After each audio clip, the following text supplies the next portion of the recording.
The history of Kolping in India began in early 1960s. It has reached its present status as a national organization working with 29 diocesan partner organizations having 1,804 Kolping families and 27,705 members. In 1962, two German journeymen and technicians, Karl Konnemann, aged 24, and Ingolf Grabo, aged 21, from Rhine, Westphalia, founded the first Kolping family in Worli, a district of the Dockland area in Mumbai, India. They constructed a small Kolping house in Worli parish. With the efforts of George Rodriguez, the president of the Kolping family Worli, and the support from International Kolping Society, the members were able to buy boats and modern fishing nets and able to join the fishing cooperative and could get fair price for their fishing.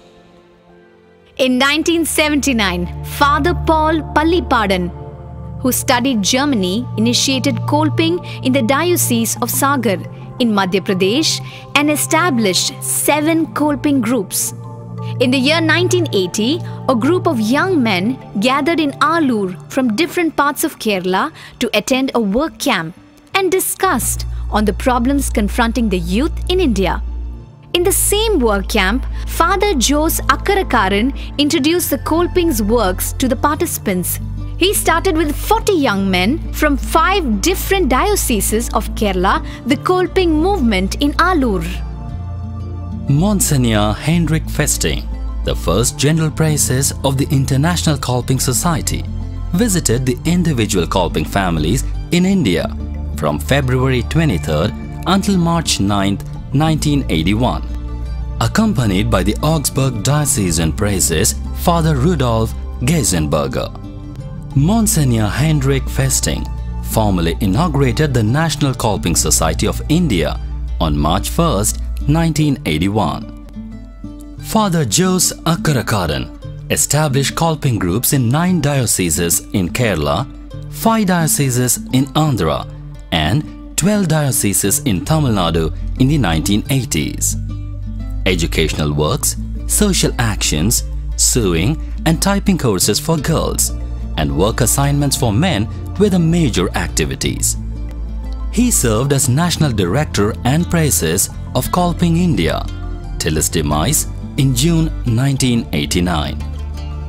In 1989, Father Victor Santiago was unanimously elected as the National Director. For efficient functioning, the national headquarters of Kolping India was shifted to Coimbatore, Tamil Nadu. With his tireless efforts, National Association of Kolping India was registered as a legal entity called Kolping India under Charitable Trust Act of India on February 11, 1991. It was approved by the Home Ministry, Government of India in 1993. This gave new status to Kolping India to continue to work for the cause of the poor people. An Asian African International Seminar on Savings and Credit by Self-Help Groups was organized in Kolping, India in the year 2000. Mr. Volker Grölich, the International Coordinator of IKS, 22 international delegates from Kolping Association of Sri Lanka, Philippines, South Africa, Uganda and Kenya, and members of the Kolping families from India participated. The new Kolping National Centre at Velachery, Chennai was planned in 2003, completed and inaugurated on January 15, 2007. Monsignor Axel Werner, the General Praeses of the International Kolping Society, in the presence of archbishops, bishops, delegates from Germany. The national office was shifted to its new and own premises in July 2007 after functioning for more than 17 years in Coimbatore. Until October 2009, Father Victor Santiago, with his untiring efforts, led Kolping India from the moments of difficulties. As a culmination of his community building effort, he carried out the democratic election process, among the Kolping members in 2009 to elect the National Board for Kolping India from the grassroots level Kolping members. In August 2009, the new National Board elected Father Anthony Raj A. as new National Director and Mr. Paul Raj as National President in the presence of Mr. Hubert Tindelot, the General Secretary of the International Kolping Society, Germany. The new team took charge on October 27, 2009. Monsignor Axel Werner, the General Praeses of International Kolping Society, visited Kolping, India from March 1st to 7th, 2010. On March 3rd, 2010, the launching of Kolping Disaster Relief Endowment Fund was inaugurated by Monsignor Axel Werner in the presence of the Most Reverend Dr. M. Devadas Ambrose, Bishop of Tanjavur. It was a humble beginning for the future interventions of Kolping during disasters.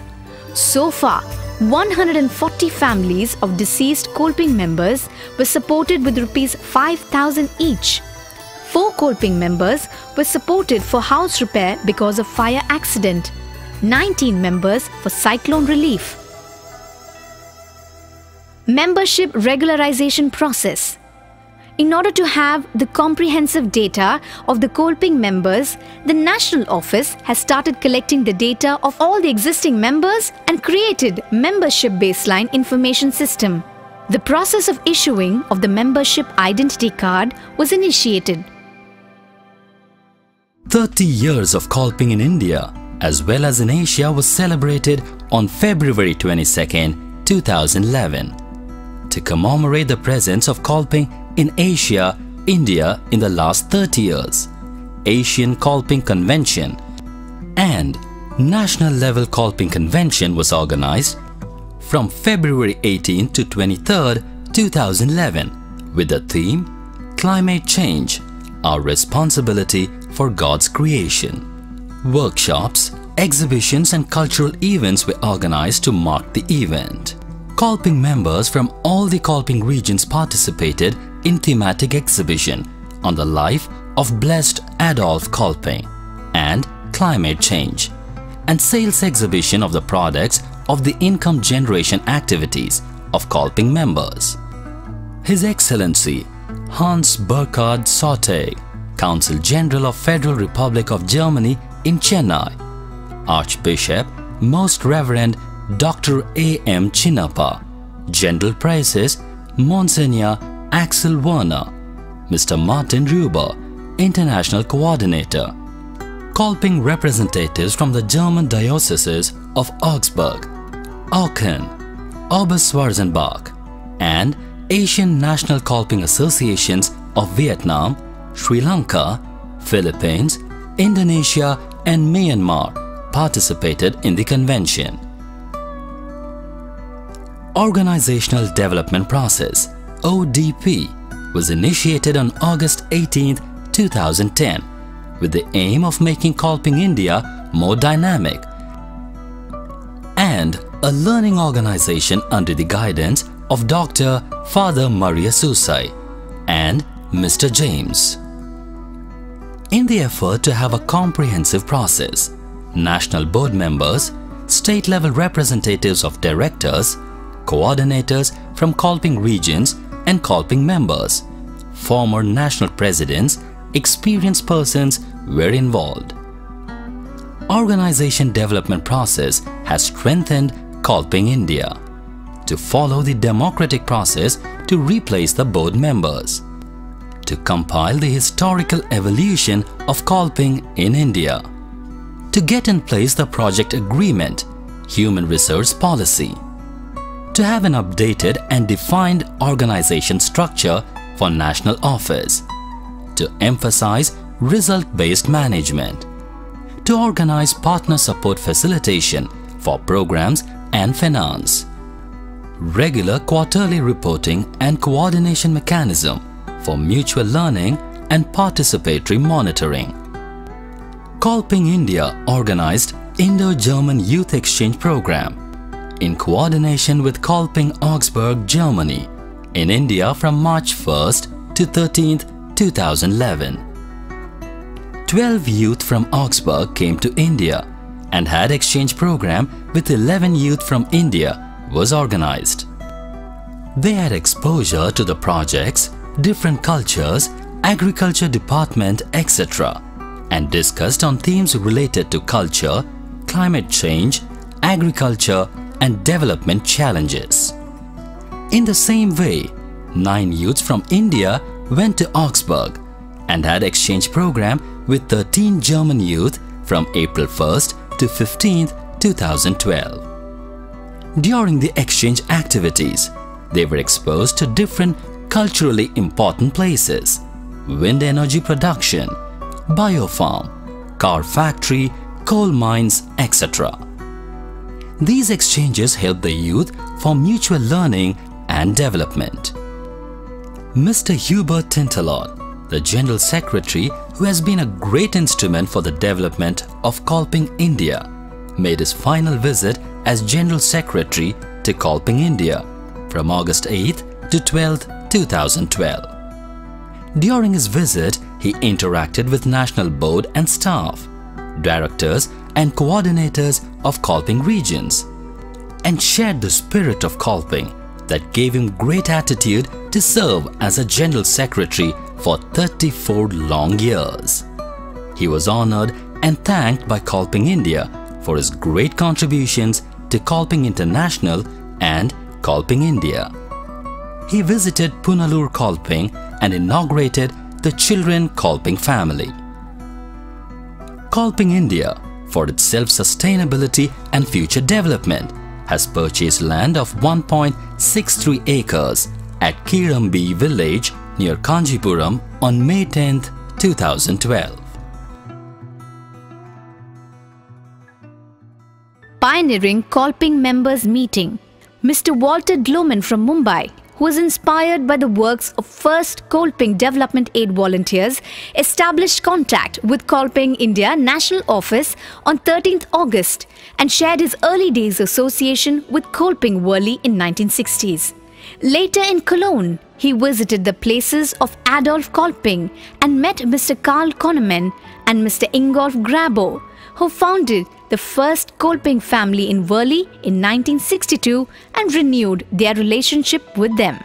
Kolping India presently implements the following development programs through 29 diocesan social service societies.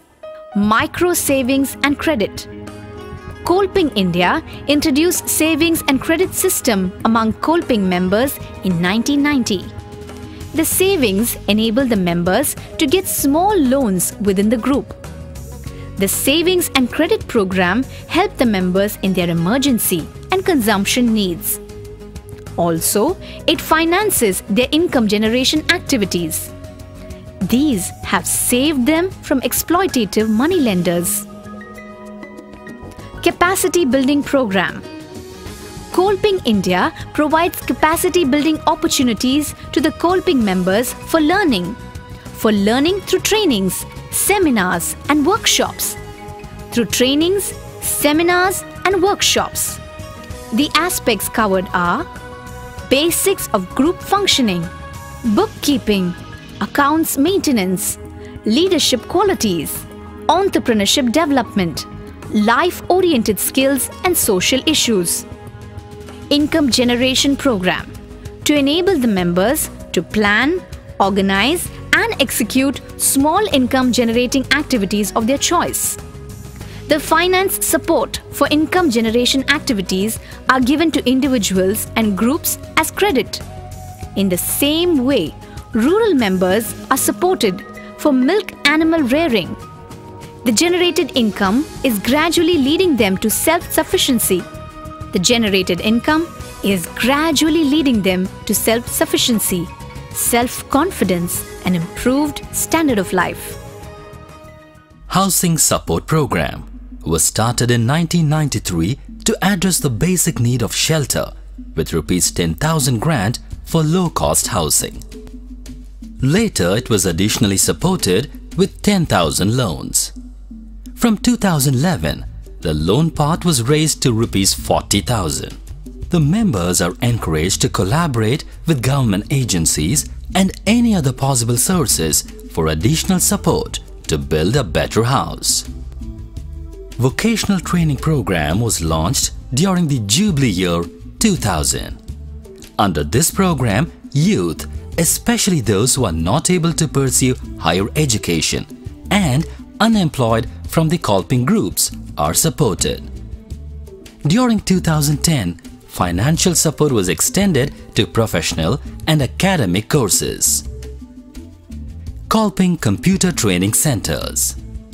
National Kolping Organization supported the regional Kolping organizations to establish Computer Training Center to enable the youth to equip themselves with the job-oriented computer courses. So far, 25 Kolping regions were supported to establish computer centers. Kolping Regional Centers.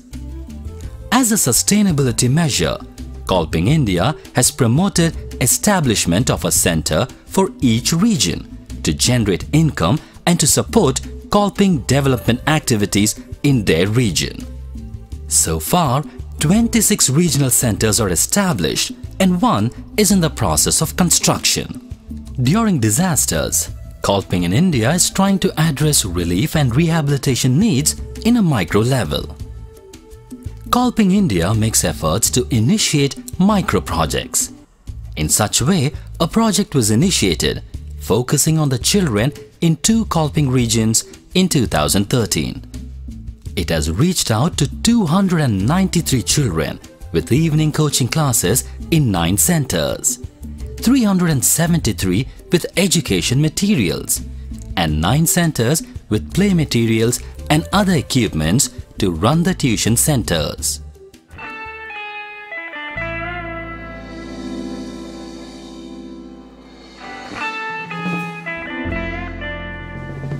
Thus, Kolping India continues the journey. Kolping, a history with a future. With blessings and support of archbishops and bishops. With the committed services of our diocesan partner organizations, directors and coordinators of all Kolping regions.